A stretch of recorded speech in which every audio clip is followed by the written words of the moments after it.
Good morning.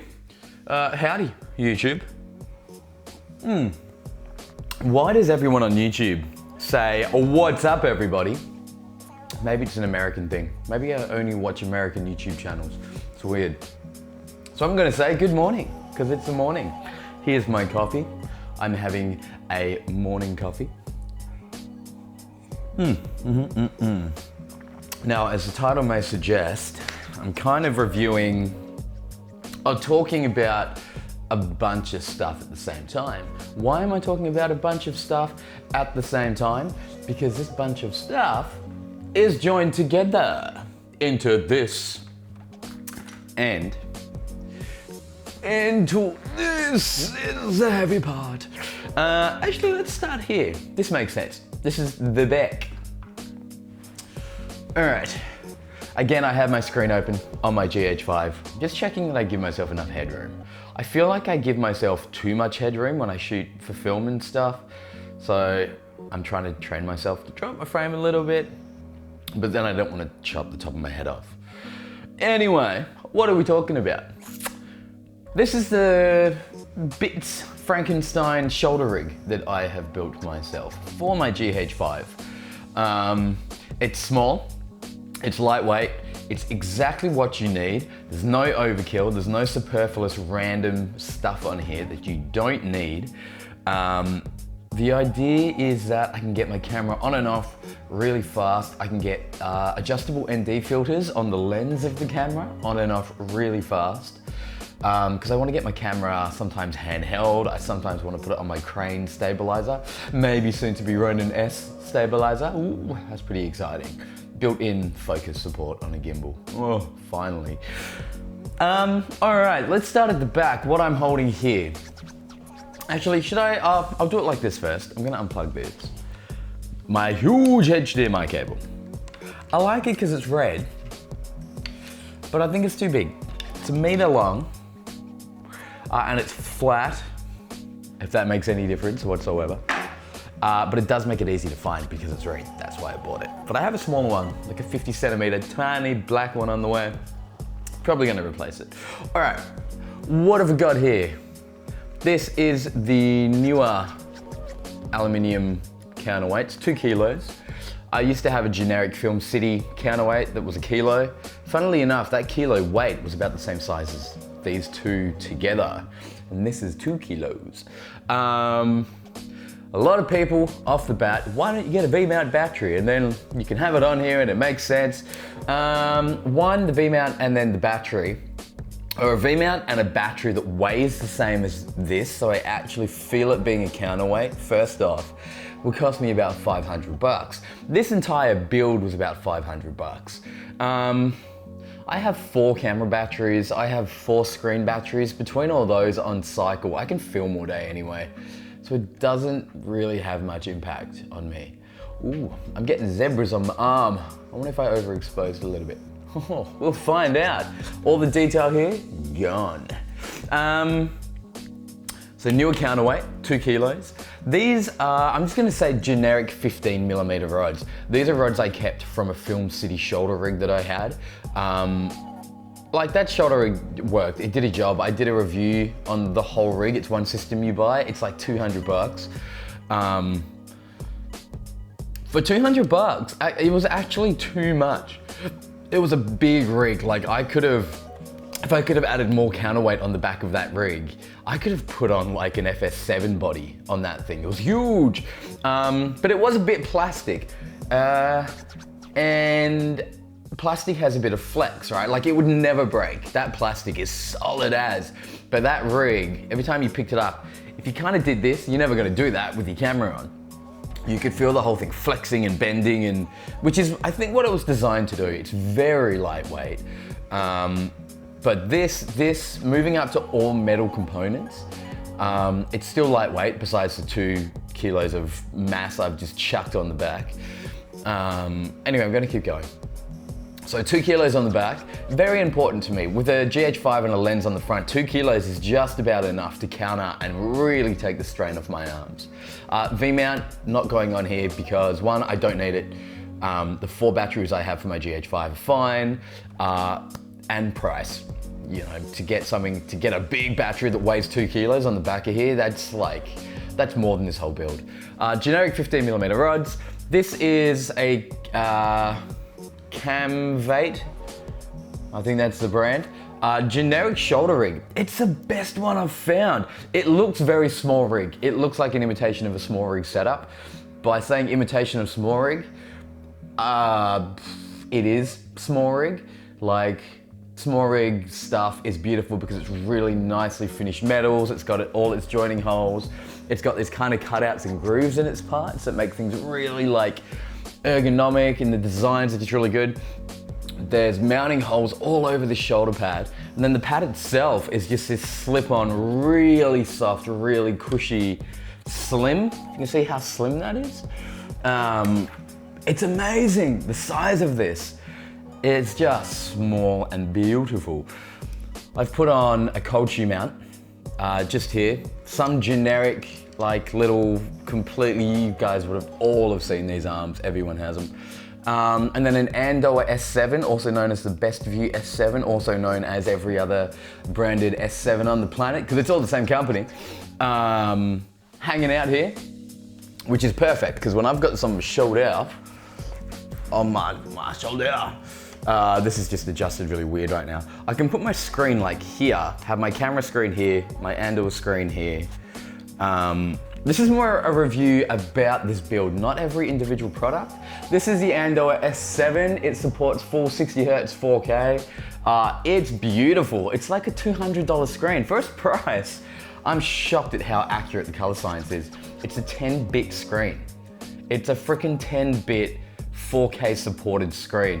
It supports 4K, which means I can send a cinema 4K signal into it from my camera. It plays back in like the 1200 resolution, which is I think what all monitors who say they are 4K do. That's kind of their marketing spiel.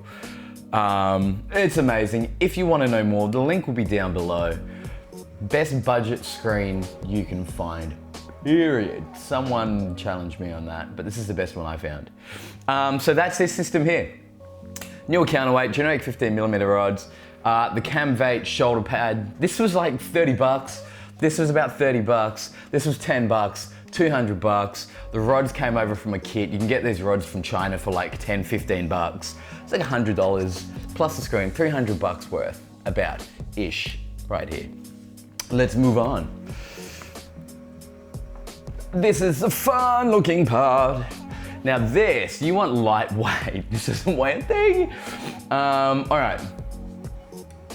I got this generic, it's aluminium.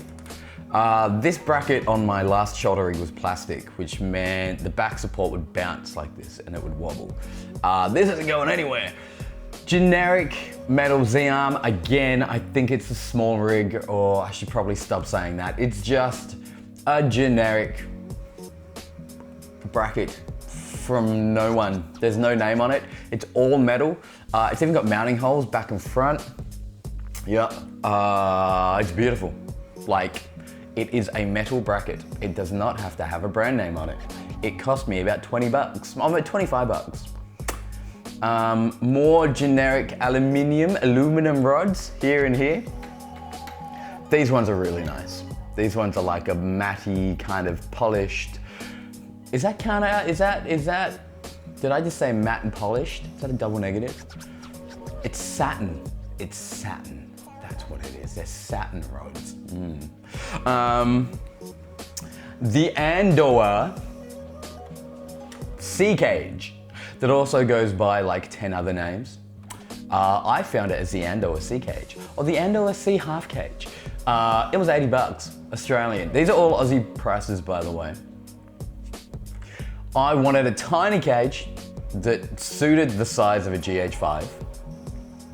I didn't want my GH5 in a cage. I have no need for a cage wrapped around my camera all the time. When I go handheld, I just have it handheld. When I go sound, I go lapel, or I have a sound guy. This cage is fucking beautiful. All these rosette mounts. This cage adjusts every single which way. The base plate is teeny tiny. Look at the size of that base plate. It's definitely not Manfrotto. I don't know what it really matches. Like, I do have to switch the camera onto a different base plate for the crane and the tripod, which share the same base plate. But this does it, which is completely fine. I can get this on and off in a flash. It's got this base, so this whole bit here is one unit. Fully adjustable. You see guys getting this cage and they'll flip it down and they'll put the handle down here or whatever. Having 1, 2, 3, 4 rosette mount points. You can buy add-ons for this. It's got quarter jack mounting holes here and here, which no one mentions online. You can mount stuff on the side of this cage. Here, here, here, here. The handle's covered in mounting points. It's got a cold shoe mount. These rosette joints are tough as. Full metal design again. 80 bucks. Like, what? That's how much. There is nothing different between what you pay for something like this and something that's say 400 or 500 bucks for the same thing. This metal is the same metal. These rosette joints are just rosette joints. You know how you can find like a HDMI cable, you can get it from China for $2 and then you go into a store and the same cable's like 50, 60 bucks? These kind of things are the money makers in the movie world. They don't cost anything, but the markups are about 1,000%. This is where companies make their money. They don't make that much money on their big techie stuff like their cameras and like their stabilizers. It's all the accessories. Don't get suckered in.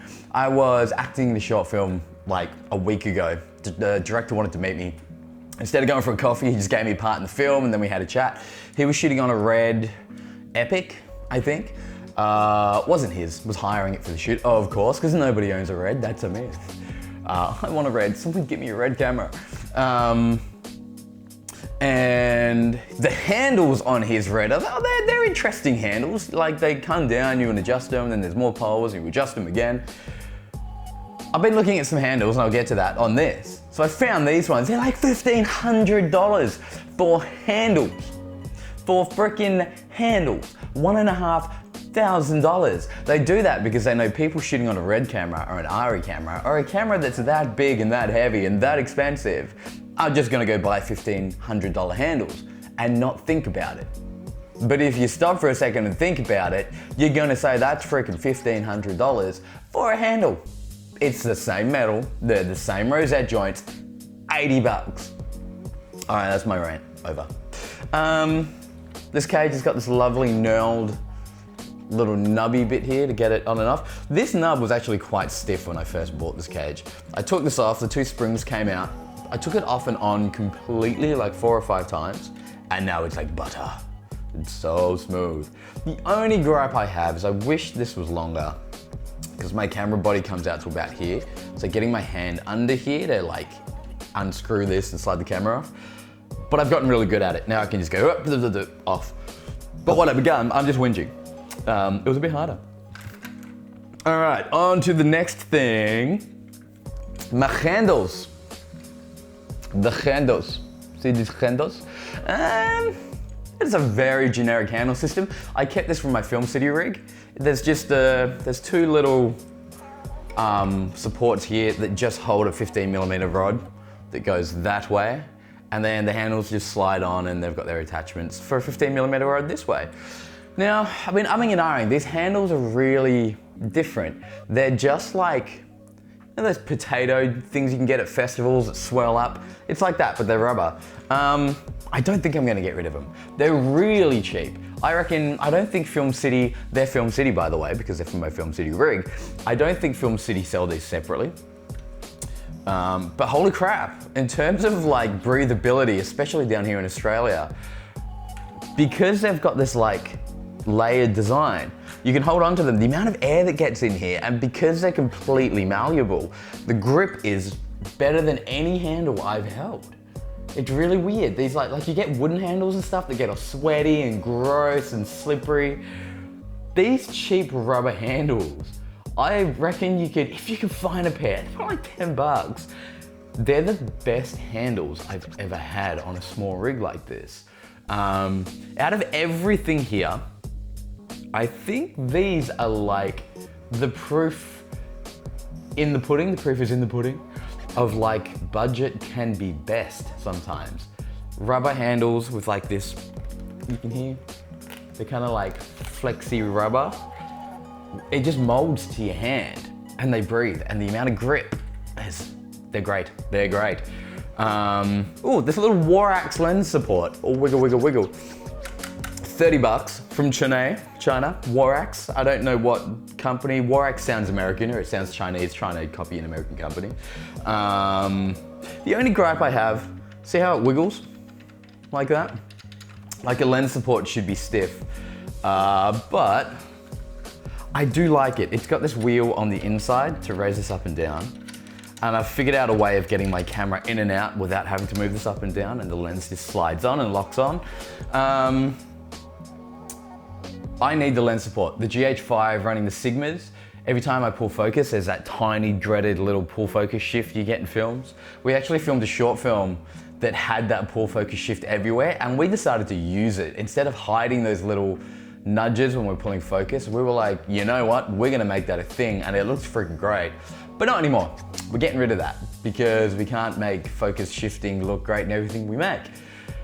You put your thing in, your camera, your thing, you put your thing in, you put your camera in, you put your lens in, and then you tighten the Waraxe and you shift your lens and you move the mount up a little bit, and the lens eventually hits a point where it's got enough pressure on it where it doesn't shift at all. And I can friggin' crank focus as fast as I want and the lens doesn't shift. It's lovely. I'm gonna keep going. This review is gonna be huge because I'm reviewing like 50 billion products. This is the Fotga DP300. No, that's not right. The Fotga DP500 Mark III. There's heaps of reviews on this. I watched those reviews when I decided to buy it. This cost me 200 bucks or 220 bucks. Fellow lent me an ARRI follow focus for something I shot a couple of weeks ago. It had no adjustments, it had its gear, like you could slide it back and forth. It had no hard stops, and I'm pretty sure he said it was near $1,000. Felt no way near as good as this. So that's a $1,000 follow focus. Had ARRI written on it. Ooh. I think having ARRI written on your gear just makes your movie better. It's math.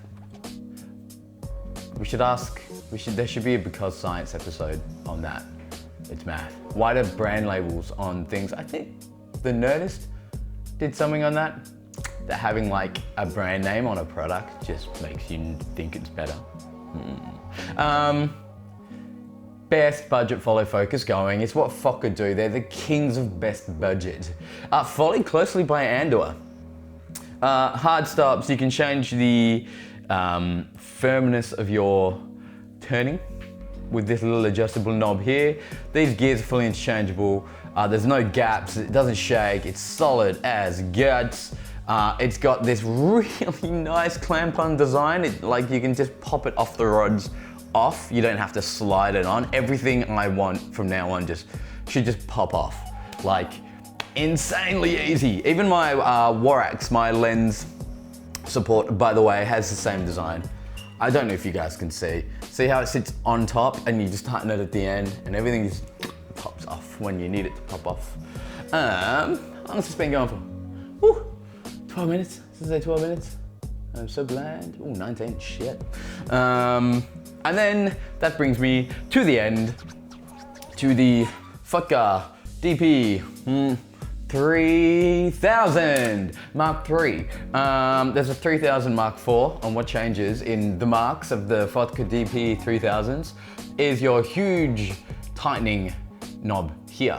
There's two holes here for arms. So if I want rods, I can put my rods in here and I can attach a microphone. I can hang my jacket, whatever. I would never use this. I don't know why they're here. If you've ever used these kind of side rod attachments ever on a rig, show me. I would love to see someone using them, but for the life of me, I just haven't really ever seen anyone putting rods here and attaching, like I could see why you'd have like an NTG3 or something, like have your rod, have your mic sticking way out here, but then your mic's probably gonna get into shot. Very confused about those. So I took my knob off. It was really disgusting anyway. If you Google this matte box, you'll see it's this big plasticky, disgusting thing. This matte box was 125 bucks. A matte box is a matte box. I'm gonna go back to that shot I was on the other day. The Red had a matte box that looks exactly like this. The entire thing was carbon fiber, which makes sense because Reds can get very heavy. The poor DOP was like panting, having it on his shoulder. That matte box would have been like $2 grand. Yeah. I feel like the rig that Red was on was worth as much as the Red, when that's nuts, because you could buy a second Red. I'm doing the Australian thing where all my sentences are going up. And the matte box is a swing away matte box. That's all I wanted it for. The matte box I had before was fine because matte boxes are matte boxes. It's got 2 ND trays, they're lockable, one's rotatable.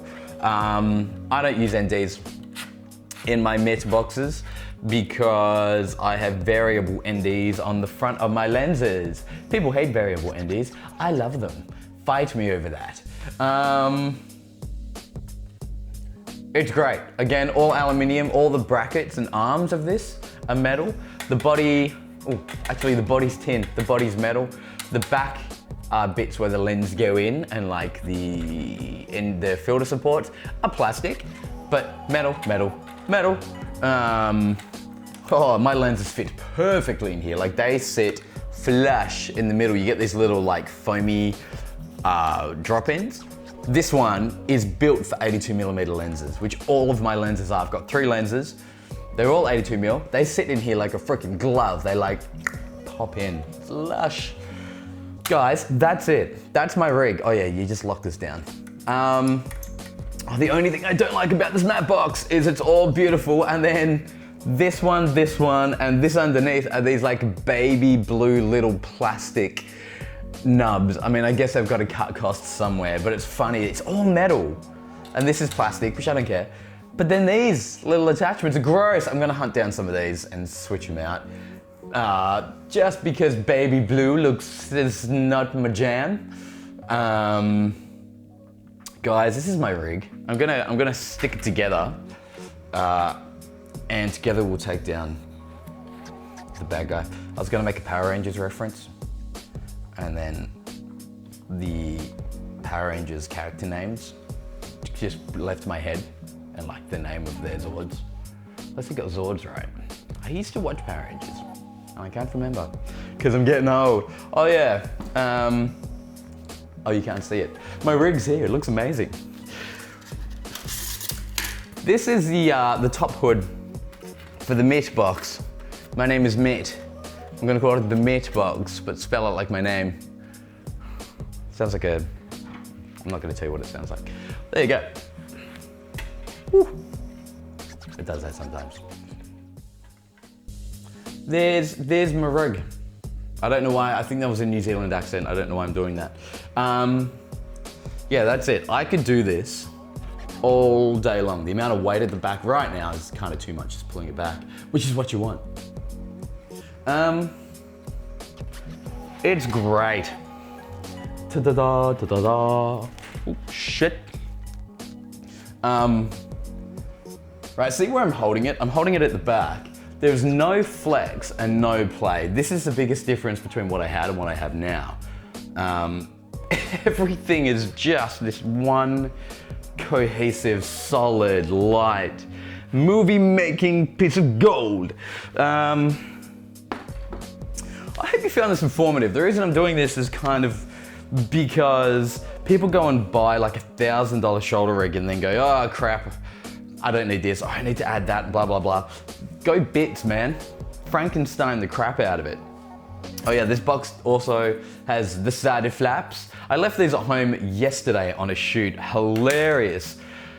Didn't have any of my sunshades, sun right on the lens. We had to use my grey card and balance it on the matte box to try and block out the sun. We managed, but it's funny. We had a matte box, but we didn't bring the sunshade, so completely defeats the purpose of having a matte box on your camera. Guys, that's it. That's my Frankenstein rig. Cost me about, oh yeah, the DP follow. Let's add this up a bit. The Neewer's 30, the shoulder pad's 30, that's 60. Generic rods, 15. The screen was about 200. Let's say that's like 300 bucks. That's adding a bit on. Then the other most expensive things were the follow focus, which was 220. So that's 520. The matte box was 125. That's 6. Andoer was 80. It's all up. I reckon I'm about bang on 700 bucks. Maybe just under, maybe like 680 for this whole thing. That's getting up into the territory of like, you just buy that shoulder rig assembly, but to get anything of this quality, like if you, I don't want to name names, but if you went to a reputable cage builder and they had all of this, including a screen that takes 4K, a follow focus with adjustable gears and hard stops, a swing away matte box. By the way, the sunshade on this matte box, the one on top, is huge. It's a full size, it's beautiful. You're looking at well over $1,000, well over. So do yourself a favor, guys. Research the crap out of what you need for your camera. Buy stuff separately. You get a much better rig, and you get a much better rig that you enjoy using because you know why you bought all those parts that you need. You don't have superfluous crap you have to adjust to. It's more, I need this, I'm gonna stick it on. I need this, I'm gonna stick it on.